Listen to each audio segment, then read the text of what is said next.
Olá pessoal, tudo bem? Sejam bem-vindos ao meu canal. Para você que ainda não me conhece, eu sou o professor Otávio, sou formado em História e eu estou aqui todas as semanas trazendo assuntos pertinentes à história do Brasil e do mundo.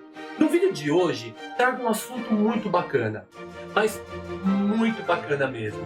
Vamos falar de 10 mulheres que marcaram a história do Brasil e ainda continuam muitas delas. Mas antes, se inscreva no canal, ative o sininho para ser notificado todas as vezes que sair um vídeo novo. Conto com vocês. Vamos ao vídeo então. Obviamente que a lista de mulheres notáveis da história do Brasil e seus feitos, ela é o quê? Ela é muito extensa e a cada dia que passa, ela aumenta mais. Porém, algumas dessas importantes figuras fazem parte do imaginário de grande parte da humanidade e ilustram muito bem a idade contemporânea. Muitas mulheres se destacam por vários setores, desde o cultural até o político. Pensem numa lista com várias mulheres que marcaram o Brasil.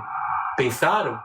Quero dizer a vocês que não foi fácil, porque são tantas mulheres que marcaram e marcam a nossa história em tantos lugares, em diversos contextos, mas eu precisei, com dor no coração, selecionar somente 10. Essas 10 mulheres mudaram o rumo da história e foram imprescindíveis para estabelecerem o país que assistimos hoje. Lutadoras, perseverantes, polêmica, quebradoras de paradigmas. Elas não mediram esforços para conseguir aquilo que queriam. Descobriremos agora quem foram essas 10 mulheres fundamentais a quem você deve ser muito obrigado. Primeira mulher, Chica da Silva. Nasceu no Arraial do Tijuco, atual cidade de Diamantina, Minas Gerais, no ano de 1732, na época em que o Brasil tornou-se grande produtor de diamantes. Filha do português capitão das ordenanças Antônio Caetano de Sá e da africana Maria da Costa. Essa escrava alforriada deu o que falar, pessoal, tanto que sua história chegou a virar até novela. Chica da Silva foi concubina do desembargador contratador de diamantes João Fernandes de Oliveira. Ele comprou a escrava quando a moça tinha apenas 22 anos de idade. E mesmo depois de aforriada, continuou a viver com João Fernandes. Juntos, chegaram a ter 13 filhos. Reza a lenda que Chica da Silva mandava e desmandava no desembargador, que fazia todas as suas vontades. Um dado muito curioso consta que depois de se aforriar, Chica da Silva passou a ter vários escravos. Mas essa união durou somente até 1770, quando João Fernandes retornou a Portugal depois da morte do seu pai, a fim de resolver questões de herança familiar, levando com ele os 4 filhos homens que teve com Chica da Silva. Lá, eles adquiriram educação superior e alcançaram cargos importantes na administração do reino. Chica da Silva ficou no Brasil com as filhas e a posse das propriedades do marido, o que lhe permitiu continuar com a vida luxuosa. Suas filhas estudaram prendas domésticas e música. Mesmo sem viver com João Fernandes pelo resto da sua vida, Chica da Silva conseguiu distinção social e respeito na sociedade elitista de Minas Gerais no século XVIII. Chica da Silva faleceu em Minas Gerais no dia 15 de fevereiro de 1796. Foi sepultada na Irmandade Religiosa de São Francisco de Assis, exclusiva dos brancos. História bacana, né? Segunda, dá para acreditar que no princípio de 1800 tínhamos uma militar no exército? Pois é, pouca gente sabe, mas Maria Quitéria foi uma heroína na luta em busca da independência. Nascida no interior da Bahia, no dia 27 de julho de 1792. Maria Quitéria perdeu a mãe quando tinha apenas 10 anos e precisou tomar as rédeas da casa cuidando dos 2 irmãos. Independente desde cedo, ela dava show na montaria, na caçada e manejava as armas de fogo e acabou por se alistar no exército contra a vontade do seu pai. Como, pessoal, a Bahia não possuía um exército estruturado e treinado para enfrentar os portugueses, o Conselho Interino do Governo da Bahia começou a recrutar voluntários para lutar pela consolidação da independência. E lá foi a nossa guerreira se alistar. Como eu já disse, seu pai era contra, mas o major José Antônio da Silva Castro não permitiu que ela fosse desligada, pois já era reconhecida pela disciplina militar e pela facilidade de manejar as armas. Maria Quitéria acrescentou uma saia ao seu uniforme, como vocês estão vendo na imagem, e seguiu com o batalhão para vários combates. Participou da defesa da Ilha do Maré, da Barra do Paraguaçu, da Pituba e de Itapuã. Ninguém acreditava que aquele soldado entregue à luta, arriscando diariamente a vida, fosse uma moça. No dia 2 de março de 1823, como recompensa, Maria Quitéria foi promovida a cadete, recebendo uma espada e os acessórios. Maria Quitéria viveu seus últimos anos no anonimato, sofrendo com uma inflamação no fígado e quase cega, falecendo em Salvador, Bahia, no dia 21 de agosto de 1853. Seu corpo foi sepultado na Igreja Matriz do Santíssimo Sacramento, no bairro de Nazaré, em Salvador. Terceira mulher. Vamos lá? Anita Garibaldi. Quem nunca ouviu falar em Anita Garibaldi, né? Nasceu em Morrinhos, então município de Lagoa, Santa Catarina, no dia 30 de agosto de 1821. Filha de Bento Ribeiro da Silva, um modesto comerciante de Laguna, descendente de família portuguesa, vindas dos Açores, e de Maria Antônia de Jesus. Anita, pessoal, foi fundamental na história do Brasil, porque participou junto com o marido, o general italiano Giuseppe Garibaldi, de uma série de batalhas, tendo inclusive lutado na Revolução de Farroupilha. Aliás, pessoal, a Anita conheceu o marido justamente no campo de batalha. Ela já participava da Revolução no sul do país quando ele começou a apoiar a causa. Apesar de ter nascido no Brasil, essa jovem corajosa cruzou o oceano e permaneceu na luta ao lado do marido, mesmo depois do casal ter tido 3 filhos. Já na Itália, Anita continuou com a mão nas armas, tendo apoiado o marido nas lutas na unificação do país. Em 1949, Garibaldi e Anita seguem para os combates em Roma, mas são perseguidos e durante a fuga de Roma, vestida de soldado e grávida, pessoal, de 5 meses, Anita Garibaldi adoece em Orvieto, próxima à província de Ravenna, acometida pela febre tifoide. Ela acaba pessoal, não resistindo, morrendo na Itália no dia 4 de agosto de 1849. Quarta, Chiquinha Gonzaga. Nasceu no Rio de Janeiro no dia 17 de outubro de 1847. Fruto de um casal composto por um primeiro-tenente e uma filha de escrava. Chiquinha teve acesso à melhor educação da época e desde cedo se percebeu que ela tinha um talento ímpar para a música. A moça, ela gostava tanto de música que pediu de presente de casamento pessoal? Um piano. E ela ganhou. O ciumento marido, no entanto, fez de tudo para que ela desistisse da música, mas felizmente Chiquinha seguiu em frente e acabou por pedir o divórcio. Já separada, a jovem foi à luta e conseguiu sobreviver da música, dando aulas de piano, compondo e se apresentando. O sucesso de Chiquinha Gonzaga veio em 1877 com a composição Atraente, um animado choro. A partir da repercussão da sua primeira composição impressa, Chiquinha ela resolveu se lançar no teatro de variedades, mesmo enfrentando o preconceito. Mas, finalmente, ela iniciou sua carreira de regente com a publicação da revista A Corte na Roça, em 1885. Sua música, pessoal, fez grande sucesso e Chiquinha acabou recebendo vários convites de trabalho. E em 1897, todo o Brasil dançou sua estilização da dança rural corta-jaca, sob a forma de tango gaúcho. Sua carreira ganhou prestígio com a Marcha Ranço, o Abre Alas, composta em 1899 a pedido dos componentes do cordão carnavalesco Rosa de Ouro. Nesse mesmo ano, pessoal, Chiquinha conheceu o músico português João Batista Fernandes Lages, que vivia no Rio de Janeiro.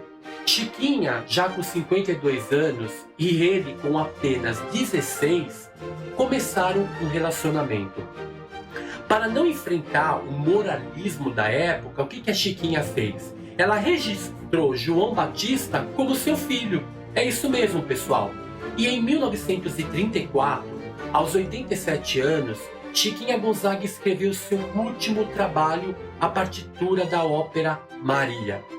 Como maestrina, atuou em 77 peças teatrais, tornando-se responsável por cerca de 2.000 composições. Foi cercada dessa glória que Chiquinha Gonzaga viveu em companhia, de João Batista.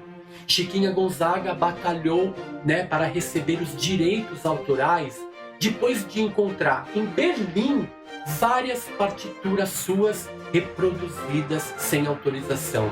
Foi a fundadora, sócia e patrona da Sociedade Brasileira de Autores Teatrais, ocupando a cadeira de número 1. Chiquinha Gonzaga ela acabou falecendo no Rio de Janeiro no dia 28 de fevereiro de 1935. Quinta mulher, Tarsila do Amaral. Nasceu na Fazenda São Bernardo, município de Capivari, no interior de São Paulo, no dia 1º de setembro de 1886. Era filha de José Estanislau do Amaral Filho e Lídia Dias de Aguiar do Amaral, tradicional e rica família de São Paulo. Ela era neta de José Estanislau do Amaral, proprietário de diversas fazendas no interior de São Paulo. Ele era apelidado de milionário. Seu pai, ele herdou apreciável fortuna e diversas fazendas nas quais Tarsila passou a infância e adolescência. Tarsila foi uma das artistas plásticas mais importantes da primeira fase do modernismo. Suas obras atravessou 3 fases dominadas, preste atenção: o pau-brasil, antropofágica e social. Em nome-chave do modernismo, a pintora criou telas inovadoras que entraram para a história das artes plásticas brasileiras, como eu disse. A primeira fase, que foi a pau-brasil, teve início em 1924, quando Oswald de Andrade divulgou o Manifesto Pau-Brasil, defendendo o quê? O nacionalismo. A segunda fase da obra de Tarsila do Amaral, denominada antropofágica, teve origem no mais radical de todos os movimentos do período modernista. Sua obra mais famosa foi o Abaporu. A terceira e última fase da obra de Tarsila do Amaral, denominada social, teve início em 1933 com a obra Operários, onde sua criação está voltada para os temas sociais da época e a situação dos trabalhadores. Em 1934 e 1951, Tarsila manteve o relacionamento com o escritor Luiz Martins. De 1936 a 1952, trabalhou como colunista nos diários associados, onde ilustrava retratos de grandes personalidades. Em 1951, participou da primeira Bienal de São Paulo. em 1963, teve uma sala especial na 7ª Bienal de São Paulo e no ano seguinte teve participação especial na 32ª Bienal de Veneza. Tarsila do Amaral acabou falecendo em São Paulo no dia 17 de janeiro de 1973. Inclusive foi o ano que eu nasci. Ninguém sabe de nada. Sexta, Carmen Miranda.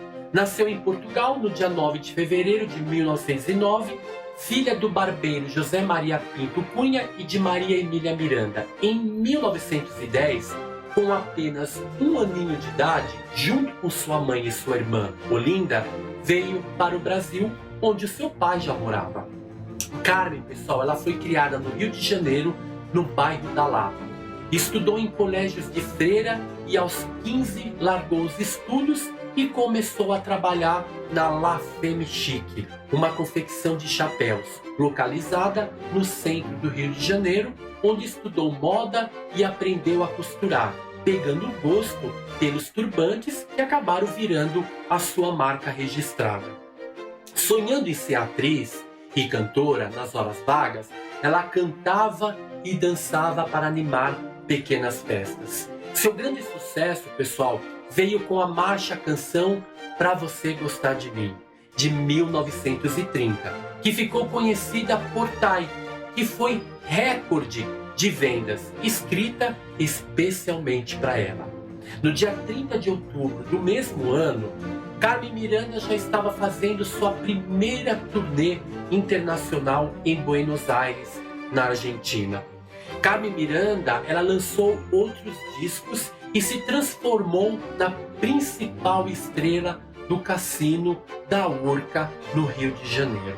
Em 1936, Carmen Miranda estreou no cinema na comédia musical Alô, Alô, Carnaval, quando cantou acompanhada da irmã Aurora Miranda. Gravou grandes sucessos como No Tabuleiro da Baiana, de Ari Barroso, Camisa Listrada, de Assis Valente, Boneca de Piche e Na Baixa do Sapateiro, de Ari Barroso. Em 1939, Carmen Miranda brilhou na comédia musical Banana da Terra, quando apareceu caracterizada de baiana, personagem que ela incorporou até o fim de sua vida. No musical, pessoal, cantou a música O Que É Que a Baiana Tem? O que é que a baiana tem? O que é que a baiana tem? Tem torso de seda, tem brinco de ouro, tem corrente de ouro, tem pano da costa, tem pata rendada, tem pulseira de ouro, tem saia engomada, tem sandália enfeitada, tem e tem graça como ninguém. O que é que a baiana tem? Como ela requebra bem. O que é que a baiana tem? O que é que a baiana tem? Valcaíno, que virou um clássico na voz da cantora. Em 1947, Carmen Miranda casou-se com o americano David Sebastian, que passou de seu empregado a seu empresário. Sendo alcoólatra, ele levou Carmen a beber também e não conseguiu administrar os seus contratos. O casamento acabou entrando em crise e Carmen caiu em depressão, se tornando dependente de remédios. Depois de 15 anos nos Estados Unidos, consagrada internacionalmente, Carmen viajou de volta ao Brasil para o quê? Para rever a família. Sofrendo, ficou internada durante 4 meses para desintoxicação. Depois, já recuperada, ela acaba o quê? Voltando para Hollywood e acaba se apresentando no programa do comediante Jimmy Durante. Enquanto que ela cantava e dançava, ela acabou desmaiando e ela foi amparada. Recuperada, terminou a sua apresentação. De volta para casa em Los Angeles, foi o quê? Para o seu quarto. E na manhã do dia seguinte, foi encontrada morta, vítima por um ataque cardíaco. Carmen Miranda acabou falecendo em Beverly Hills, Califórnia, Estados Unidos, no dia 5 de agosto de 1955. Sétima, Zuzu Angel. Nasceu em Curvelo, em Minas Gerais, no dia 5 de junho de 1921. Ainda criança, mudou-se com a família para Belo Horizonte. Em seguida, morou em Salvador, na Bahia, época que costurava para a família. Da cidade, recebeu grande influência em seu futuro trabalho. Em 1940, Zuzu conheceu o americano Norman Angel Jones, com quem se casou em 1943. No dia 11 de janeiro de 1946, nascia o primeiro filho, Stuart Edgar Angel Jones. Em 1970, Zuzu abriu uma loja de roupas em Ipanema. Com o tempo, Zuzu expandiu seu trabalho e chegou ao mercado norte-americano. Na manhã de 14 de maio de 1971, seu filho Stuart, então estudante de economia, que era militante do movimento revolucionário 8 de outubro, como era falado MR8, que combatia a ditadura militar que foi instalada no país, no Brasil, em 1964. Foi preso no Rio de Janeiro e levado para a base aérea de Galeão. A partir do desaparecimento do filho, Zuzu transformou sua vida em uma batalha incansável em busca de informações sobre o paradeiro do seu filho. Zuzu Angel denunciava à imprensa e aos órgãos internacionais as arbitrariedades praticadas pela ditadura militar no Brasil.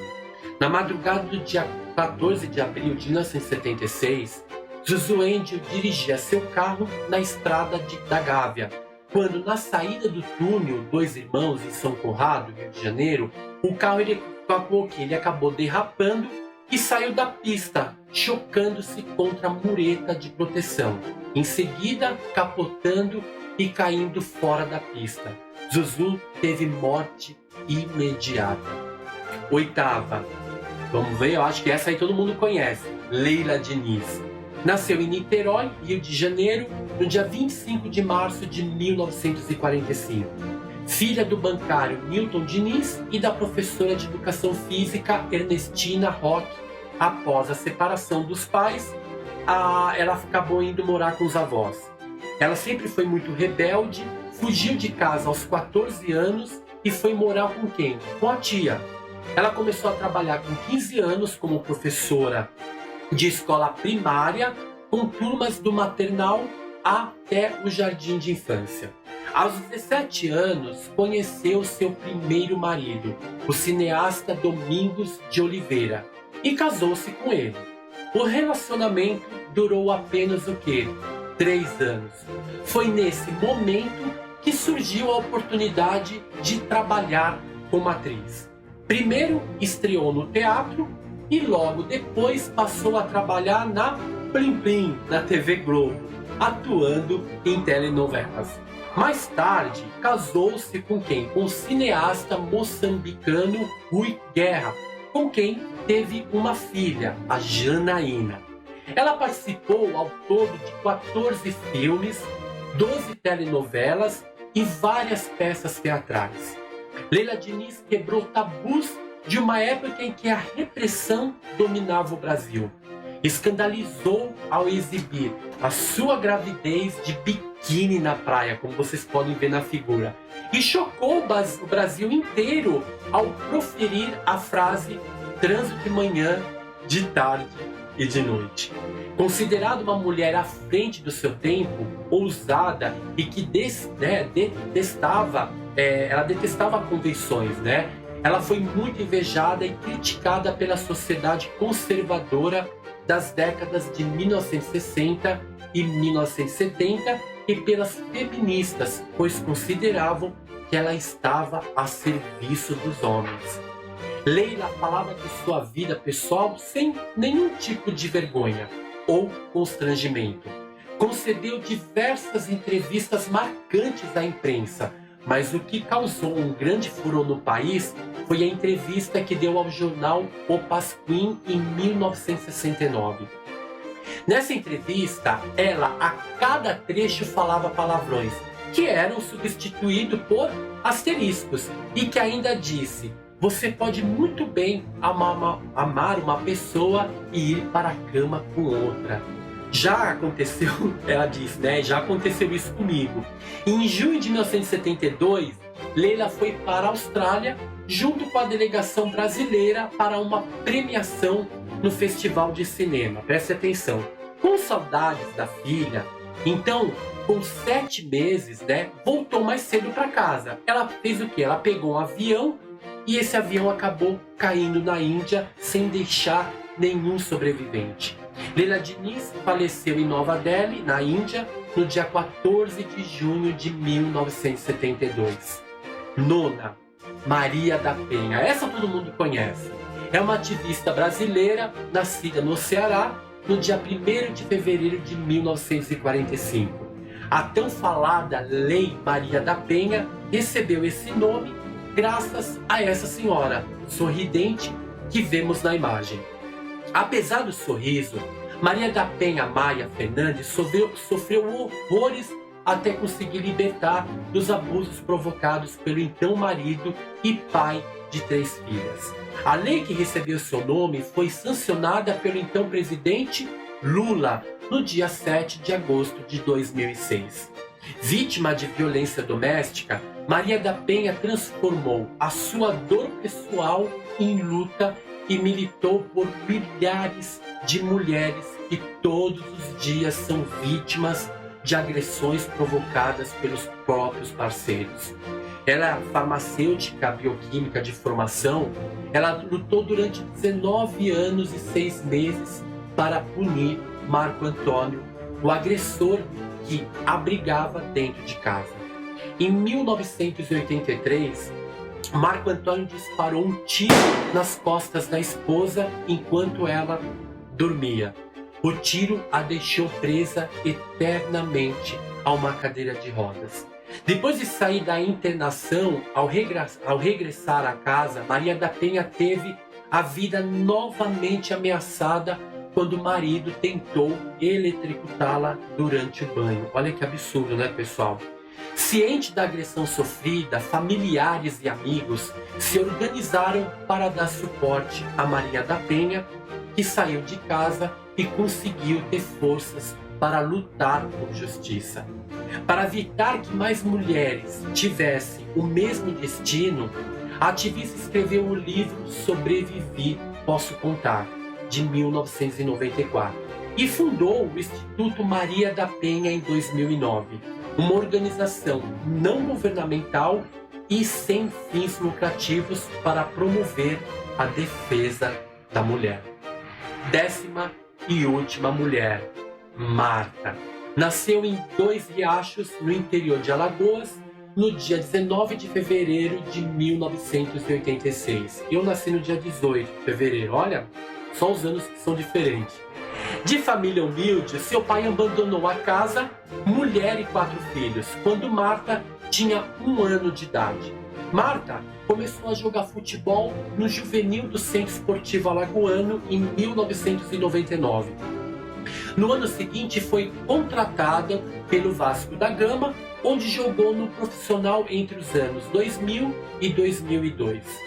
Do Vasco da Gama, foi para o Santa Cruz Futebol Clube de Minas Gerais, onde permaneceu entre 2002 e 2004. Em 2004, foi jogar na Suíça e daí em diante em vários clubes estrangeiros. Em 2018, Marta foi eleita pela 6ª vez a melhor jogadora do mundo da FIFA.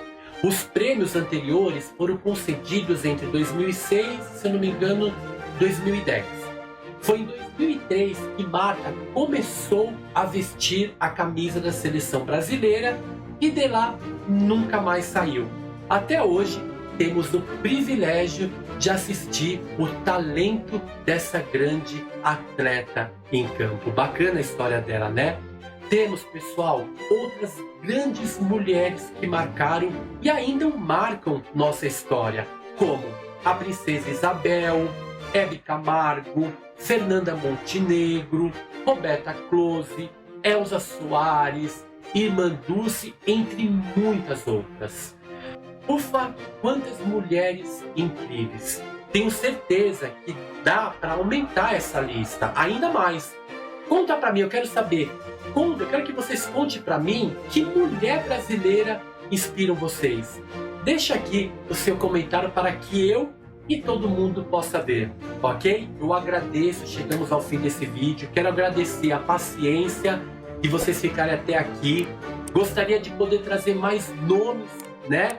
Como eu disse, tem muito mais mulheres importantes que já passaram, ainda estão aqui, mas o tempo é muito curto, né? Vai ficar um vídeo muito extenso e acaba ficando cansativo. Quero agradecer a companhia de vocês do início até agora.